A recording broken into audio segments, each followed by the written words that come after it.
Assalamualaikum warahmatullahi wabarakatuh. Hi everybody in the third grade of Al-Ikhlas Elementary School. How are you today? I hope you are fine and still keep up for studying at home. Ya, apa kabar anak-anakku di kelas 3? Ibu harap kalian tetap sehat dan masih tetap semangat untuk belajar dari rumah.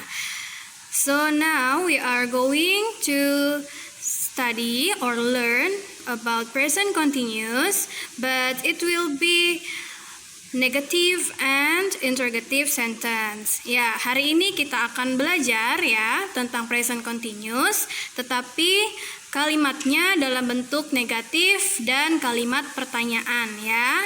Karena yang kalimat positifnya sudah kita pelajari di minggu sebelumnya. Oke, disimak baik-baik ya videonya. Ya, sebelum kita masuk ke kalimat negatif dan pertanyaan, kita ulas dulu ya tentang rumus kalimat positif ya. Rumusnya ada subject plus to be, is, am, are, plus verb ing. Ya, rumusnya ada subjek ya, ditambahkan to be. To be-nya itu ada 3 ya, is, am, dan are, lalu ditambahkan verb ing ya. Di sini contohnya, my mom is cooking fried rice ya. Di sini ada kata my mom ya, lalu ditambahkan to be is, tambahkan verb ing-nya. Verb ing-nya yaitu cooking ya, berasal dari kata cook dan objeknya yaitu fried rice ya. Nah, di sini yang kedua ada Andra and Arsya ya, are playing football ya. Yang ketiga, I am studying English ya. Nah, di sini kalian bisa lihat my mom berarti artinya adalah ibuku. Nah, ibuku ya, satu orang. Maka di sini to be-nya menggunakan is. Ya, ibuku sedang memasak nasi goreng artinya ya. Contoh yang kedua artinya adalah Andra dan Arsya sedang bermain sepak bola. Nah, di sini karena Andra and Arsya ini adalah 2 orang ya, lebih dari 1, maka to be-nya menggunakan are. Sedangkan yang ketiga, I am studying English. Aku sedang belajar bahasa Inggris. Karena di sini subjeknya menggunakan kata I, maka to be-nya menggunakan am ya. Nah, kalian lihat di sini semua verbnya menggunakan tambahan ing. Cook menjadi cooking, play menjadi playing, dan study menjadi studying. Ya, di sini Ibu akan menjelaskan kembali tentang penggunaan to be. To be artinya adalah kata bantu ya. Ada 3 jenis, am, is, dan are. Am digunakan untuk subjek I. Sedangkan is digunakan untuk subjek he, she, dan it, dan subjek ya, dan seluruh subjek yang jumlahnya 1. Sedangkan are digunakan untuk subjek you, we, dan they, dan seluruh subjek yang jumlahnya lebih dari 1. Ya, sampai sini paham ya? Lanjut, di sini adalah rumus kalimat negatifnya ya. Kalimat negatif rumusnya ada subjek ditambah to be ya, is, am, dan are, lalu ditambahkan not ya, dan terakhir ditambahkan verb ing. Oke, lihat di sini contohnya, my mom is not cooking fried rice. Nah, jadi di sini kalian hanya tinggal menambahkan kata not ya.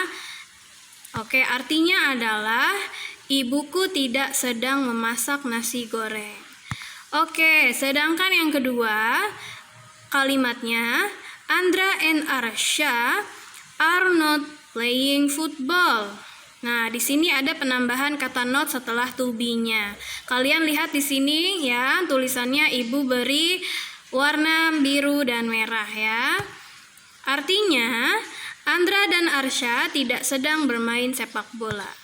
Dan yang terakhir ya, contohnya I am not studying English. Artinya, aku tidak sedang belajar bahasa Inggris. Jadi di sini untuk kalimat negatif ada penambahan kata not ya setelah to be. Ya, sekarang kita lanjutkan ke rumus kalimat pertanyaan. Jadi untuk kalimat pertanyaan kalian dibalik ya struktur kalimatnya atau susunan kalimatnya, dimulai dari to be, lalu ditambahkan subjek dan terakhir ditambahkan verb ing ya.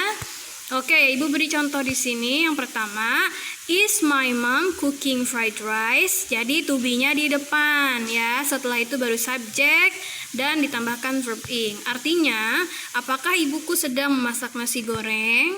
Yang kedua, are Andra and Arsya playing football? Nah, di sini artinya apakah Andra dan Arsya sedang bermain sepak bola?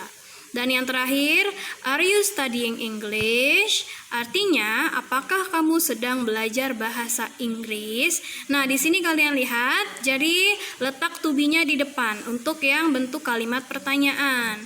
Yang kedua, kalian tambahkan subjek, yang terakhir tambahkan verb ing. Nah, untuk respon atau jawaban dari kalimat pertanyaan ini, kalau misalnya bentuk responnya iya, jadi kalian di sini susunan kalimatnya menjadi yes, she is. Yang kedua misalnya contoh yang kedua ini kan ada dua orang ya, berarti kita menggunakan kata they. Ya, jadi jawabannya menjadi yes, they are. Dan yang terakhir menjadi ya jawaban yang contoh nomor 3 menjadi yes, I am. Tetapi kalau misalnya kalian ingin menjawab tidak ya menggunakan kata tidak ya, tidak, dia sedang tidak memasak nasi, berarti struktur kalimatnya menjadi no, she is not. Yang kedua, no, they are not. Dan untuk yang ketiga menjadi no, I am not. Nah, di sini kita masih menggunakan susunan to be sesuai rumus ya. Jika to be-nya jika subjeknya she, maka kalian harus menggunakan to be is. Jika subjeknya they, maka menggunakan are, dan jika subjeknya I, maka menggunakan to be am. Oke, jadi ini adalah materi tentang present continuous dalam bentuk kalimat negatif dan pertanyaan. Sampai sini dulu penjelasan dari Ibu. Ibu harap kalian memahami apa yang sudah Ibu jelaskan ya di dalam video ini. Terima kasih. Wassalamualaikum warahmatullahi wabarakatuh.